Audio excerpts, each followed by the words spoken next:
ನಮಸ್ಕಾರ ಆತ್ಮೀಯ media house ಕನ್ನಡಗೆ ಸ್ವಾಗತ. Big boss season 12 ಶುರುವಾಗಿದ್ದಾಯಿತು. 50 ದಿನ ಮುಗಿದು ಹೋಯಿತು. ಇನ್ನೇನು 1 ತಿಂಗಳು ಮುಗಿತಾ ಇದ್ದಂತೆ ಈ ಬಾರಿಯ ಸೀಸನ್ನೇ ಕಂಪ್ಲೀಟ್ ಆಗಿ ಹೋಗುತ್ತೆ. ಹೀಗಾಗಿ ಬಿಗ್ ಬಾಸ್ ಮನೆಯ ಅಸಲಿ ಆಟ ಈಗ ಶುರುವಾಗಿದೆ. ಎಲ್ಲರೂ ಬಿಗ್ ಬಾಸ್ನ ಈಗ ಕುತೂಹಲದಿಂದ ನೋಡೋದಕ್ಕೆ ಶುರು ಮಾಡಿದ್ದಾರೆ. ಇಷ್ಟು ದಿನ ಯಾವ್ಯಾವ ಸ್ಪರ್ಧಿಗಳನ್ನ ಯಾರ್ಯಾರು ಇಷ್ಟಪಡ್ತಾ ಇದ್ರೋ ಗೊತ್ತಿಲ್ಲ. ಈಗಂತೂ ಒಬ್ಬೊಬ್ಬ ಸ್ಪರ್ಧಿಯನ್ನ ತಮ್ಮ ಫೇವ್ರೆಟ್ ಅಂದ್ಕೊಂಡಿದ್ದಾರೆ. ತಮ್ಮ ಮನಸ್ಸು ಗೆದ್ದ ಸ್ಪರ್ಧಿಯೇ ಬಿಗ್ ಬಾಸ್ ಗೆಲ್ಲಬೇಕು ಅಂತ ಆಶಿಸೋದಕ್ಕೆ ಶುರು ಮಾಡಿದ್ದಾರೆ. ಇದೇ ಹೊತ್ತಲ್ಲಿ ಈಗ ಬಿಗ್ ಬಾಸ್ ಬಿಗ್ ಶಾಕ್ ಕೊಟ್ಟಿದೆ. ಇವತ್ತೇ ಮಹಾ ಎಲಿಮಿನೇಷನ್ ನಡೆದು ಹೋಗಿದೆ. ಅದು ಕೂಡ ಶುಕ್ರವಾರವೇ. ನೀವೆಲ್ಲ ಹೇಳಬಹುದು, ಶುಕ್ರವಾರ ಯಾವ ಎಲಿಮಿನೇಷನ್? ಯಾವಾಗ್ಲೂ ಎಲಿಮಿನೇಷನ್ ಪ್ರಕ್ರಿಯೆ ನಡೆಯೋದು ಶನಿವಾರ ಮತ್ತು ಭಾನುವಾರ ಅಂತ. ಆದ್ರೆ ಇದು ನಮಗ್ ಮಾತ್ರ ಶನಿವಾರ ಭಾನುವಾರ. ಆದ್ರೆ ಸ್ಪರ್ಧಿಗಳಿಗೆ ಶುಕ್ರವಾರವೇ ಎಲಿಮಿನೇಷನ್ ಬಿಸಿ ತಟ್ಟಿರುತ್ತೆ. ಈ ವಾರ ಕೂಡ ಇದೇ ಆಗಿರೋದು. ಈ ಬಾರಿ ಯಾರು ಊಹಿಸದ 2 ಸ್ಪರ್ಧಿಗಳು ಮನೆಯಿಂದ ಹೊರ ಹೋಗಿದ್ದಾರೆ. ಅದರಲ್ಲೂ ಬಿಗ್ ಬಾಸ್ ಮನೆಯ ಜೋಡೆತ್ತು ಅಂತ ಕರೆಯಿಸಿಕೊಳ್ತಾ ಇದ್ದ ಅಶ್ವಿನಿ ಹಾಗೂ ಜಾಹ್ನವಿಯಲ್ಲಿ ಒಬ್ಬ ಸ್ಪರ್ಧಿಯನ್ನ ಮನೆಗೆ ಕಳಿಸಿದ್ದಾರೆ. ಇದೆಲ್ಲದ್ರ ಬಗ್ಗೆ ಇವತ್ತಿನ ವಿಡಿಯೋದಲ್ಲಿ ಹೇಳ್ತಾ ಹೋಗ್ತೀವಿ. ಅದಕ್ಕೂ ಮೊದಲು ನೀವಿನ್ನೂ ನಮ್ಮ ಚಾನೆಲ್ನ ಸಬ್ಸ್ಕ್ರೈಬ್ ಮಾಡಿಲ್ಲ ಅಂದರೆ ಮಿಸ್ ಮಾಡಬೇಡಿ, ಈಗಲೇ ಸಬ್ಸ್ಕ್ರೈಬ್ ಮಾಡಿ. ಈ ವಿಡಿಯೋವನ್ನು ಕೊನೆವರೆಗೂ ನೋಡಿ, ನಿಮ್ಮ ಅನಿಸಿಕೆಗಳನ್ನು ಕಮೆಂಟ್ ಮಾಡಿ. ಆತ್ಮೀಯರೇ, ಕಳೆದ ವಾರದ ಅಶ್ವಿನಿಗೂ ಈ ವಾರದ ಅಶ್ವಿನಿಗೂ ಹೋಲಿಕೆ ಮಾಡೋದಿಕ್ಕಾಗಲ್ಲ. ಯಾಕಂದ್ರೆ ಕಳೆದ ವಾರದ ಎಪಿಸೋಡ್ ನೋಡಿದವರು ಈ ವಾರದ ಎಪಿಸೋಡ್ ನೋಡಿದ್ರೆ ಇವರೇನ ಅಶ್ವಿನಿ ಅಂತ ಆಶ್ಚರ್ಯ ಪಡ್ತಾರೆ. ಅಷ್ಟರ ಮಟ್ಟಿಗೆ ಬದಲಾಗಿ ಹೋಗಿದ್ದಾರೆ. ಕಿಚ್ಚ ಸುದೀಪ್ ಹೇಳಿದ ಕಿವಿ ಮಾತನ್ನ ಪಾಲಿಸ್ತಿದ್ದಾರೆ. ಬಿಗ್ ಬಾಸ್ ನೋಡೋ ವೀಕ್ಷಕರಿಗೆ ಬೇಕಿದ್ದಿದ್ದು ಕೂಡ ಇದೆ. ಹೀಗಾಗಿಯೇ ಕಂಪ್ಲೀಟ್ ಆಗಿ ಅಶ್ವಿನಿ ಬದಲಾಗಿದ್ದಾರೆ. ಇದನ್ನ ಎಲ್ಲರೂ ಕೂಡ ಮೆಚ್ಚಬೇಕಾಗಿರೋದೆ.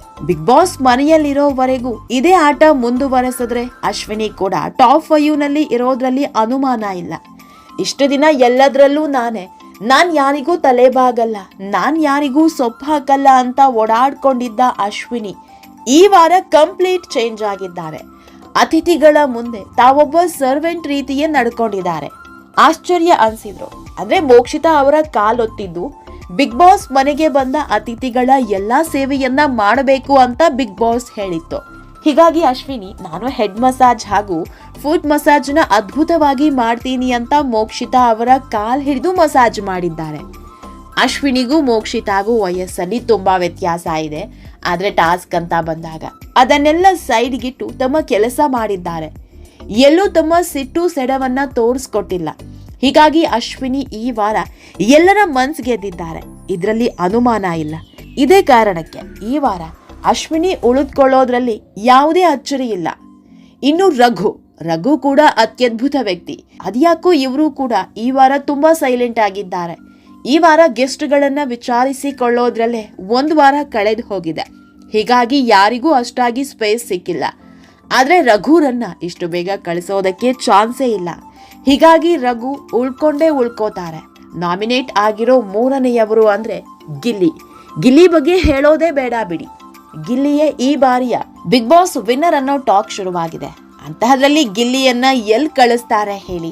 ಇನ್ನು ಕಾವ್ಯ ಕೂಡ ಫಿನಾಲೆ ಕಂಟೆಸ್ಟೆಂಟ್ ಅನ್ನೋದ್ರಲ್ಲಿ ಅನುಮಾನ ಇಲ್ಲ. ಗಿಲ್ಲಿ ಹಾಗೂ ಕಾವ್ಯ ಅವರ ಕಾಂಬಿನೇಷನ್ ಸಿಕ್ಕಾಪಟ್ಟೆ ವರ್ಕೌಟ್ ಆಗಿದೆ.